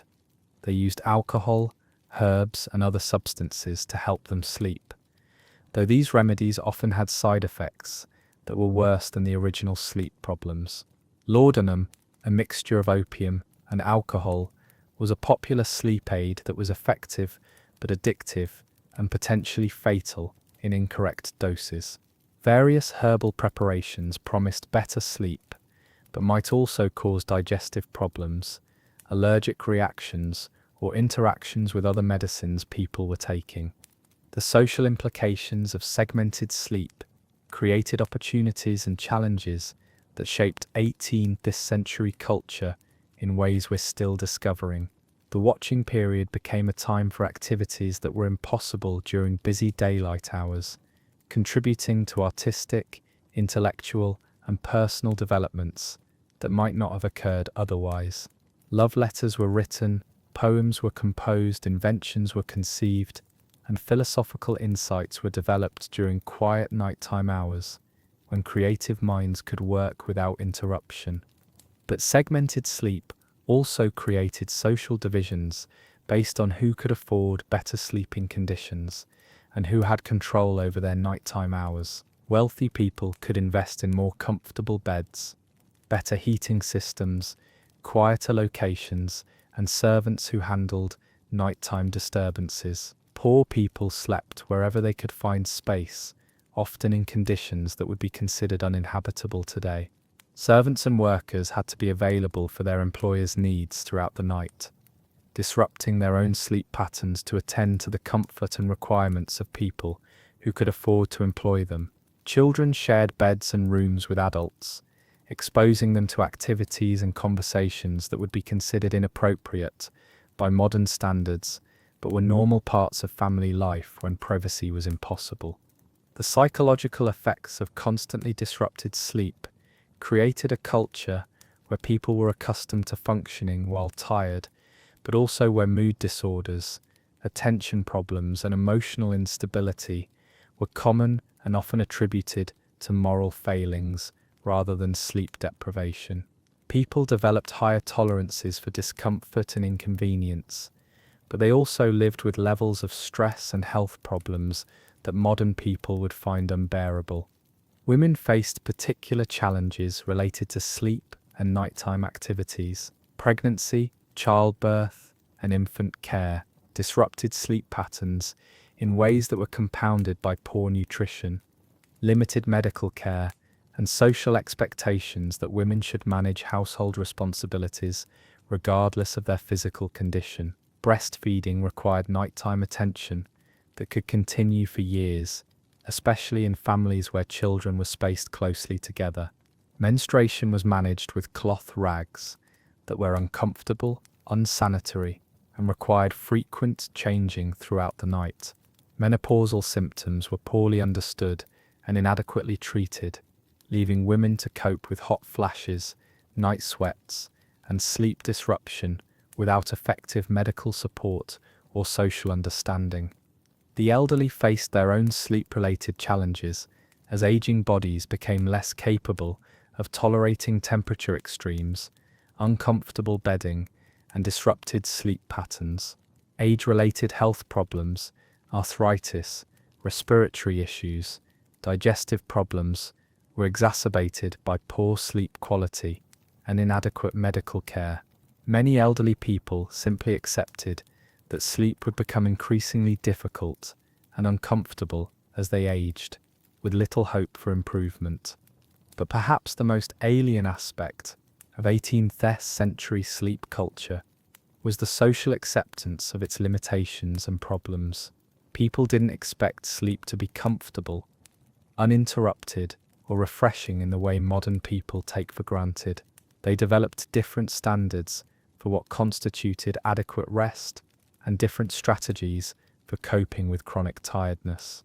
They scheduled their lives around the assumption that nighttime would be disrupted and that daytime activities might need to accommodate varying energy levels. They built social customs and work patterns that acknowledged the reality of poor sleep rather than trying to optimize rest quality. They created art, literature, and cultural traditions that reflected their experiences of interrupted nights and tired days. The transition away from segmented sleep began in urban areas where artificial lighting became more affordable and social activities extended later into the evening. Gas lighting, improved candle technology, and eventually electric lighting made it possible for people to stay active later at night, gradually pushing bedtime later and encouraging longer periods of continuous sleep. But the change wasn't immediate or universal. Rural areas maintained traditional sleep patterns longer because they remained dependent on natural lighting and agricultural schedules that were tied to seasonal daylight patterns. Working class people continued to experience interrupted sleep due to job requirements, living conditions, and economic pressures that prioritize productivity over rest quality. The truth is, what people in the 1700s considered a good night's sleep would be diagnosed as a serious sleep disorder by modern standards, requiring immediate medical intervention and probably a prescription for sleeping pills.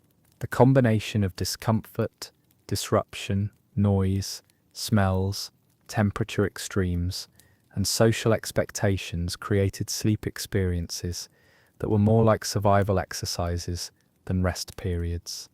Most modern people wouldn't last a week trying to sleep under 18th century conditions before demanding better mattresses, quieter neighborhoods, climate control, and pharmaceutical assistance. We've become accustomed to sleep environments that are controlled, comfortable, and optimized for rest in ways that would seem impossibly luxurious to people who considered it normal to wake up multiple times each night and function effectively despite chronic exhaustion. The irony is that some aspects of 18th century sleep culture might actually have been healthier than modern sleep habits. The watching period provided time for reflection, creativity, and intimate relationships that many modern people struggle to find during busy daytime schedules. The acceptance of natural sleep disruption might have been less stressful than modern anxiety about achieving perfect sleep quality. But overall, 18th century sleep was a testament to human adaptability and endurance rather than a model for optimal rest. People learned to function despite conditions that would be considered unacceptable today, developing coping mechanisms and cultural adaptations that helps them survive in a world where a truly good night's sleep was as rare and precious as any other luxury most people couldn't afford.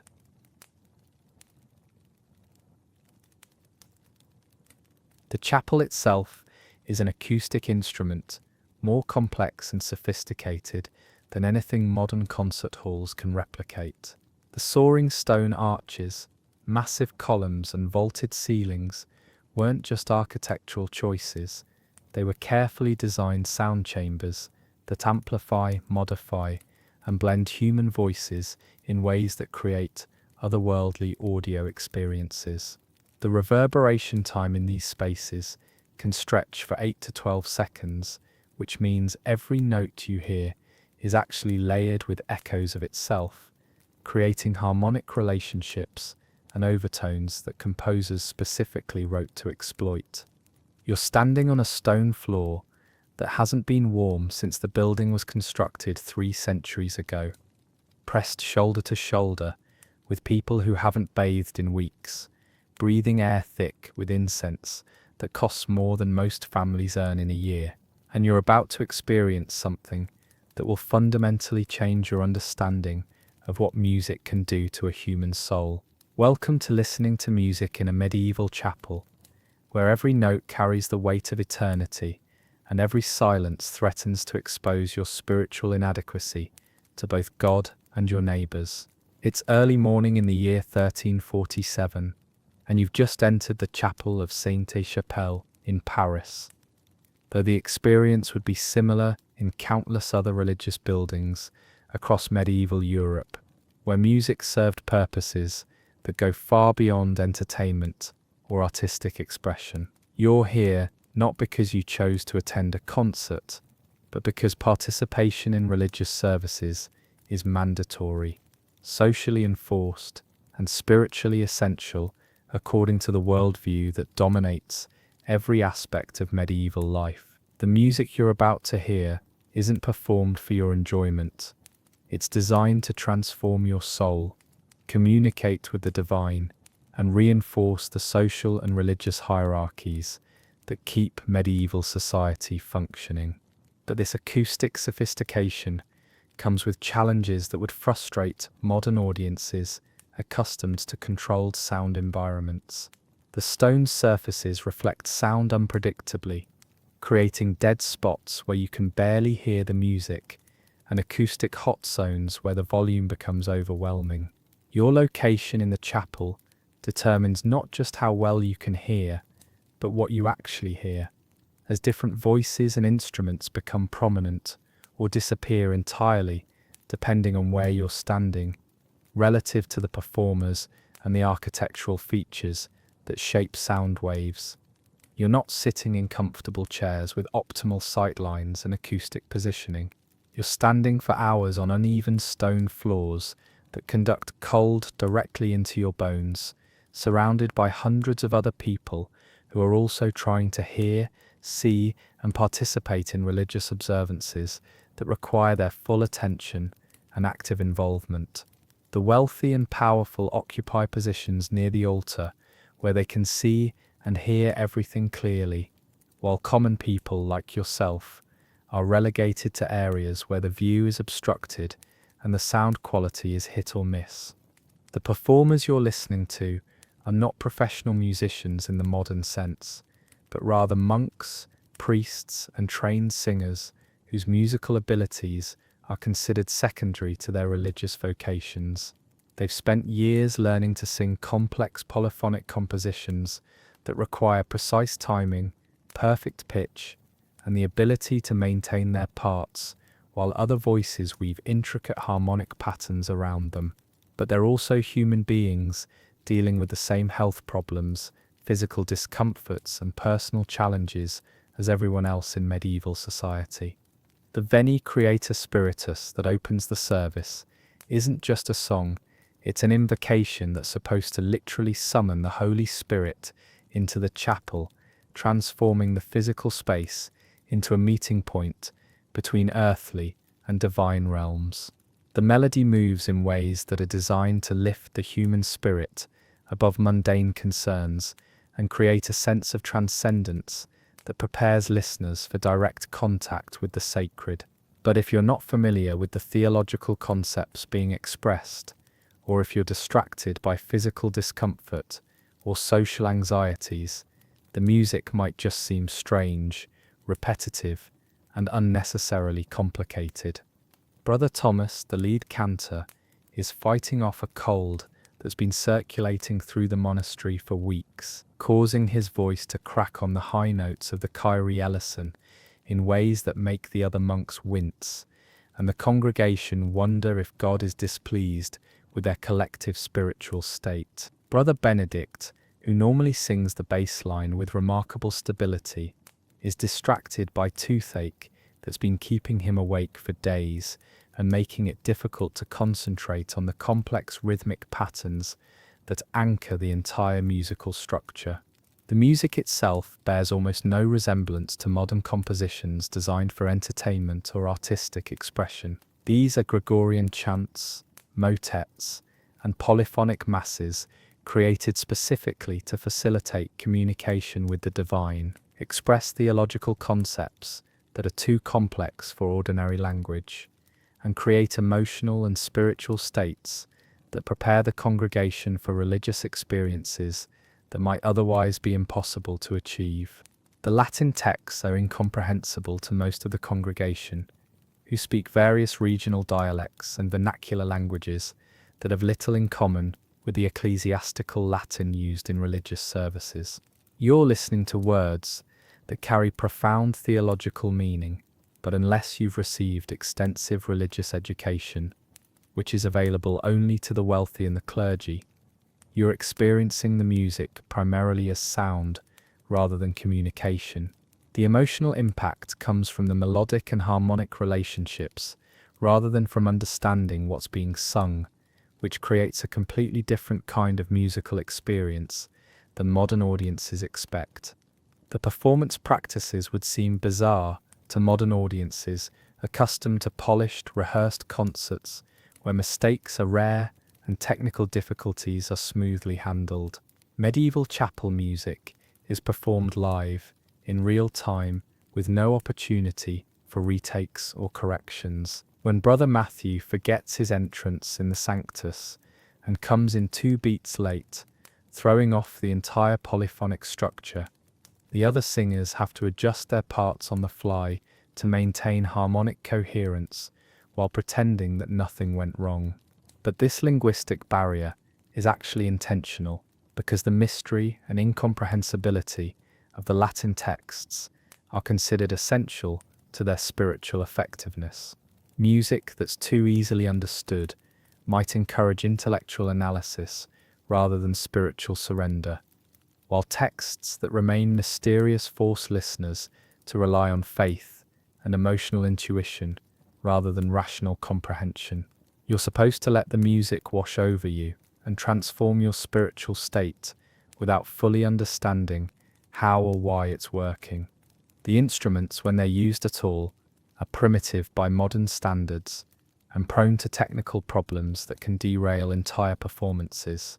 The organ, if the chapel is wealthy enough to own one, is a mechanical marvel that requires multiple people to operate someone to pump the bellows that provide air pressure, and someone else to play the keys that control which pipes speak. But the instrument is temperamental, affected by temperature and humidity changes that alter tuning throughout the service, and prone to mechanical failures that can leave the organist frantically trying to fix stuck keys or leaking wind chambers while the music continues around them.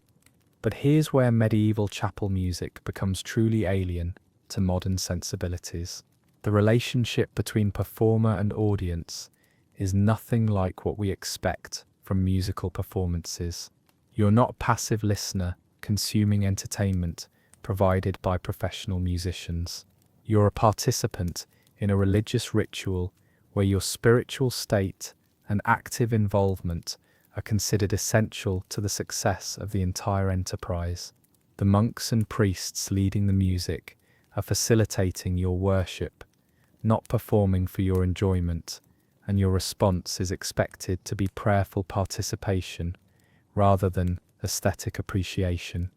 The hand-copied musical manuscripts that contain the compositions are works of art in themselves, but they're also practical documents that must be shared among multiple performers who crowd around a single book trying to read notation that's written in a system completely different from modern musical notation. The scribes who copied these manuscripts sometimes made errors, creating versions of the same piece that differ in crucial details, leading to confusion and disagreements among performers who think they're singing the same composition but are actually working from different sources. You're trying to follow along with the Pange Lingua, a hymn you've heard hundreds of times but never learned properly, while the woman next to you sings a completely different melody that she learned in her home village, and the man behind you hums a harmony that exists only in his imagination. The overall effect is musically imperfect by modern standards, but it creates a sense of community participation and shared spiritual effort that's considered more important than technical precision. The emotional impact of this music is unlike anything modern audiences experience, partly because of the acoustic properties of the chapel, but mainly because of the cultural and religious context that gives every note profound significance. When the choir sings the Dies Irae, the Day of Wrath sequence that describes the Last Judgment, you're not just listening to a dramatic musical composition. You're hearing a detailed description of your own death and eternal judgment, performed in a setting that's designed to make you feel the reality of your spiritual condition and the urgency of your need for salvation. The congregation is expected to join in certain parts of the music, adding their voices to create a massive chorus that can include hundreds or even thousands of people singing together in the largest cathedrals. But most of the congregation has no musical training, can't read the notation, and may not even know the melodies they're supposed to sing. The result is a chaotic blend of voices where some people sing confidently, others mumble along uncertainly, and many just move their lips and hope nobody notices their silence. But the chapel also resonates with music of transcendent beauty that offers glimpses of divine perfection and heavenly bliss. The Veni Sancti Spiritus creates harmonic progressions that seem to open doorways to spiritual realms beyond ordinary human experience. The voices blend and separate in patterns that suggest the movement of angels, the breathing of the divine, and the ultimate unity that underlies all creation. For brief moments, the music transports listeners beyond their physical circumstances and into direct contact with the sacred.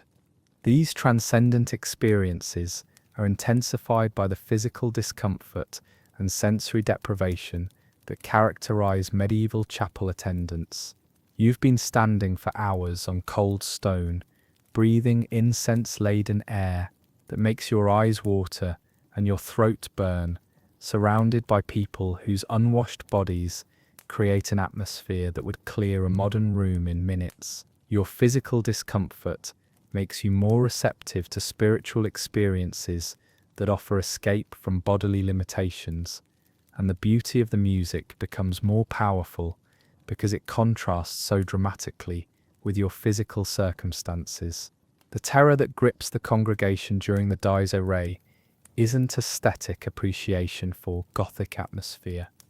It's genuine fear of eternal damnation, experienced by people who believe absolutely in the reality of heaven and hell, and understand that their behavior in this life will determine their fate in the next. The music serves as a vehicle for confronting ultimate questions about mortality, sin, redemption, and divine justice in ways that are both beautiful and terrifying.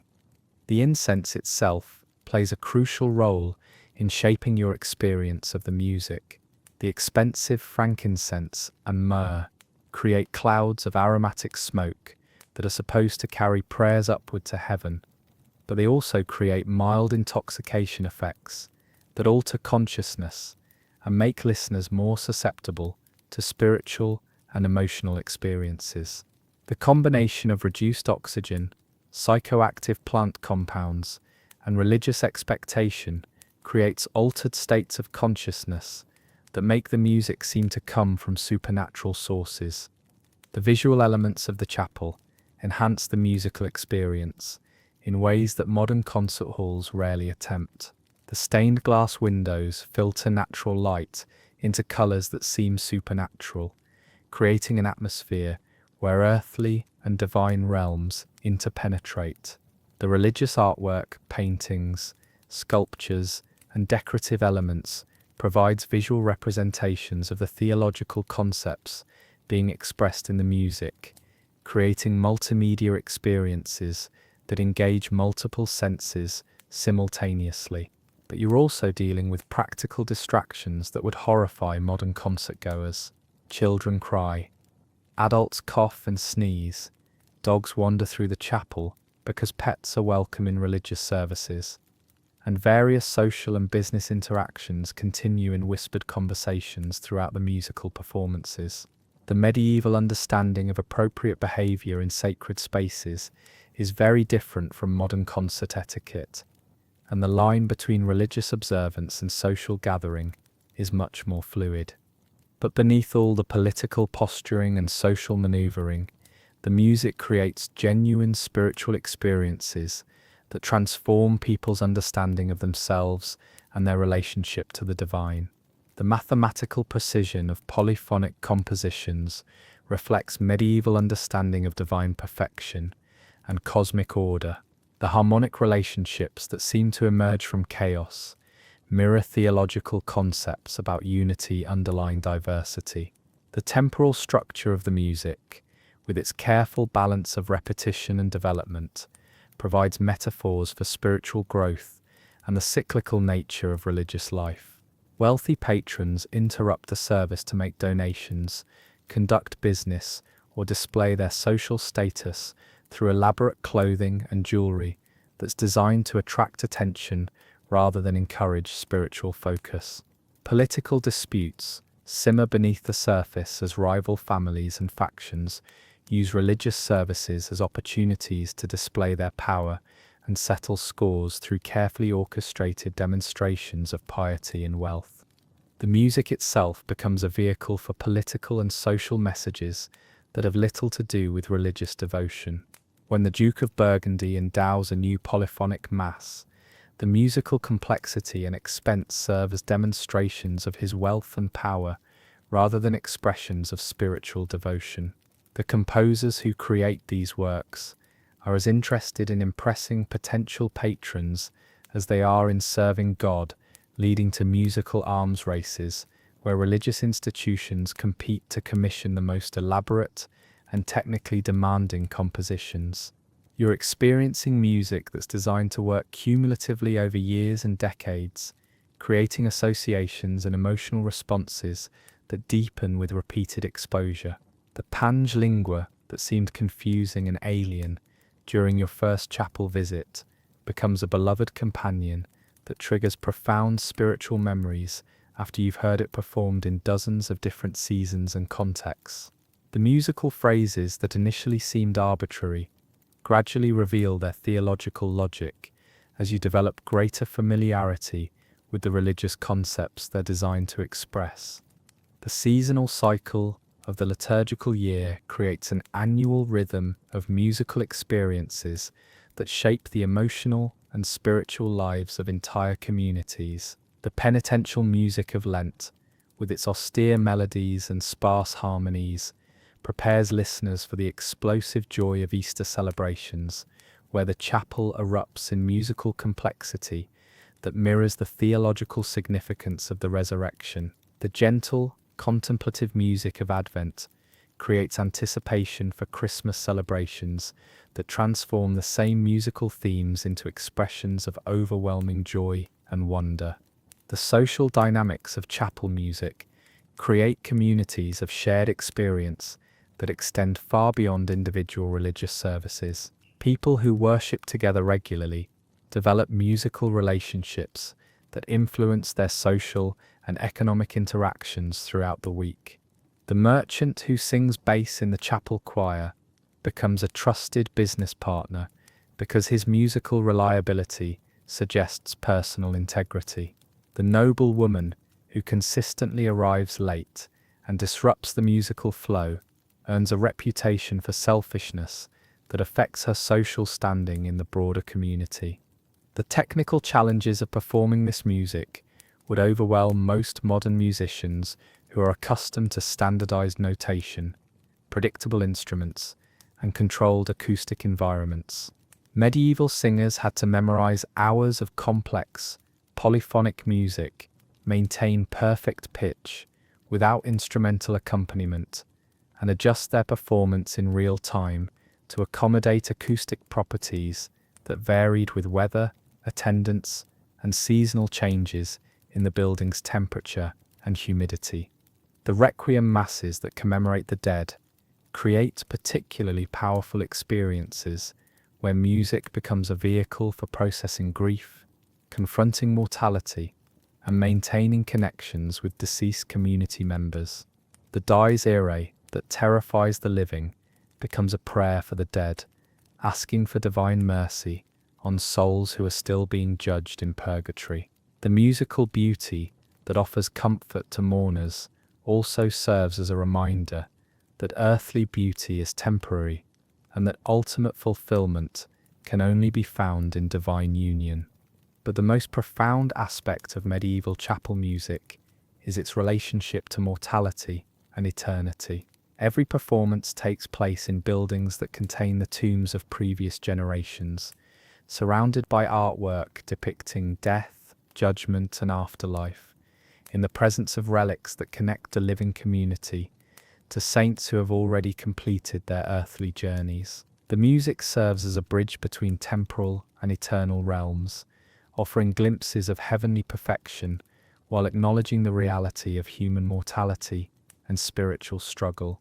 The psychological pressure of performing music that was believed to have direct spiritual consequences would paralyze modern musicians who are used to treating mistakes as minor embarrassments rather than potential threats to their eternal salvation.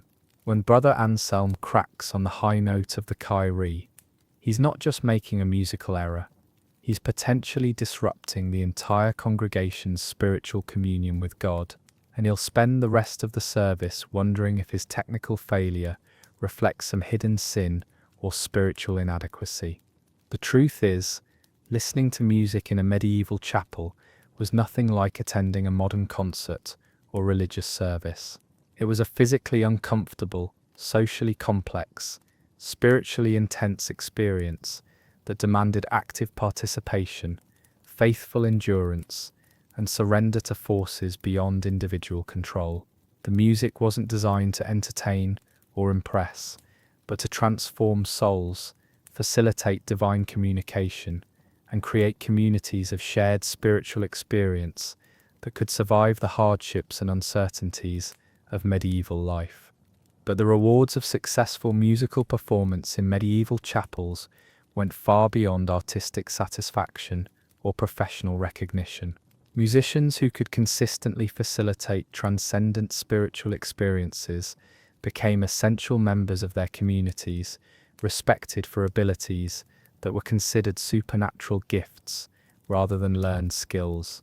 The cantor who could lead a congregation into genuine religious ecstasy was valued as highly as the priest who administered sacraments, because music was understood as a direct pathway to divine encounter. Most modern people wouldn't last an hour in a medieval chapel service before demanding comfortable seating, climate control, professional sound equipment, and program notes explaining what was happening and why it mattered. We've become accustomed to musical experiences that are designed for our comfort and convenience rather than our spiritual transformation, and we've lost the ability to endure discomfort in service of transcendent beauty.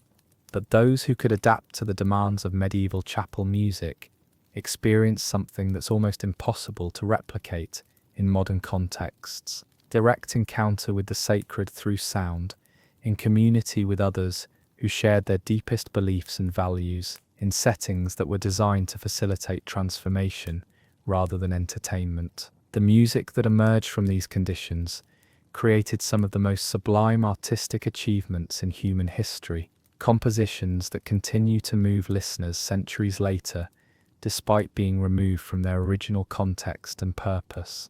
The medieval chapel represented a perfect storm of architectural acoustics, religious devotion, social pressure, and artistic genius that created musical experiences more powerful and transformative than anything modern technology can reproduce. The combination of physical discomfort, spiritual urgency, and transcendent beauty forged listeners into communities of faith that could survive plague, war, social upheaval, and personal tragedy through their shared participation in musical prayer that connected them to divine sources of meaning and hope that transcended individual circumstances and historical limitations.